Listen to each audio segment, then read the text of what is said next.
Bonjour à tous, dans cette vidéo nous allons vous parler de l'altise du lin qui chaque année peut provoquer des dégâts préjudiciables au tout premier stade de végétation, c'est-à-dire du stade levé au stade 3-5 cm. Les altises du lin, ce sont ces petits coléoptères noirs mesurant entre 1,5 et 2 mm se nourrissant de jeunes plantules de lin. On reconnaît les attaques grâce aux morsures qui sont sur les cotylédons ou sur les feuilles. Le lin va être sensible dès le stade fendiment du sol jusqu'au stade 3-4 cm.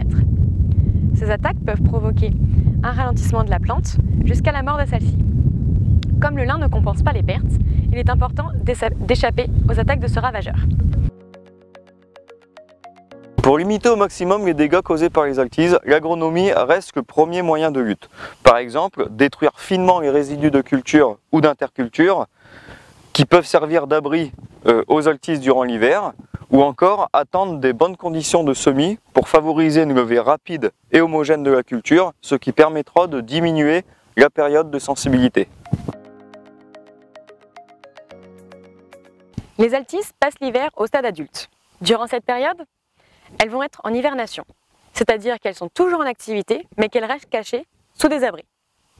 L'activité des altises est très dépendante des conditions climatiques. Cet insecte va rester aux alentours de nos parcelles, caché sous des mottes de terre ou sous des résidus végétaux, d'où l'importance de bien venir détruire les résidus de culture.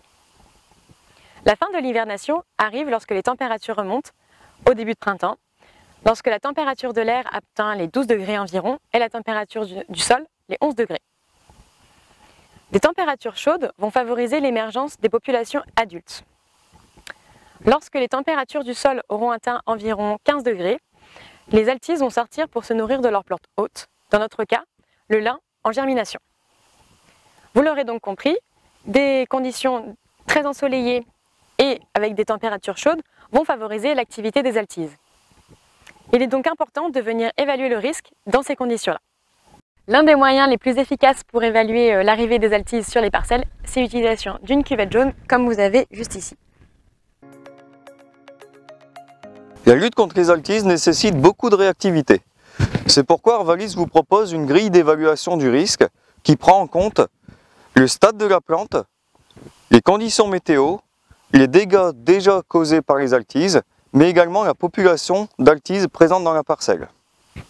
Par exemple, plus nous serons dans des stades précoces avec des conditions ensoleillées et relativement chaudes, plus le risque sera important et plus il sera nécessaire d'intervenir rapidement.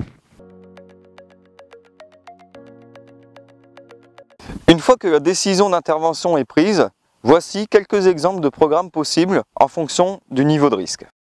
En cas de risque faible, bien sûr, aucune intervention n'est nécessaire.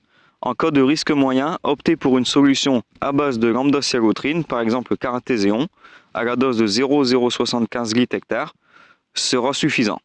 En cas de risque élevé, nous avons la possibilité d'utiliser le très bon, donc l'étofimprox, à la dose de 0,2 litres/hectare dès les premières attaques, ou encore nous pouvons intervenir à des stades précoces avec le Caratéséon, toujours à la dose de 0,075 litres, qui va avoir une action choc, puis nous pouvons réintervenir plus tard si les niveaux d'attaque continuent à être élevés avec des produits du type Boravi WG à la dose d'1 kg/hectare qui permettra de maximiser l'efficacité des interventions.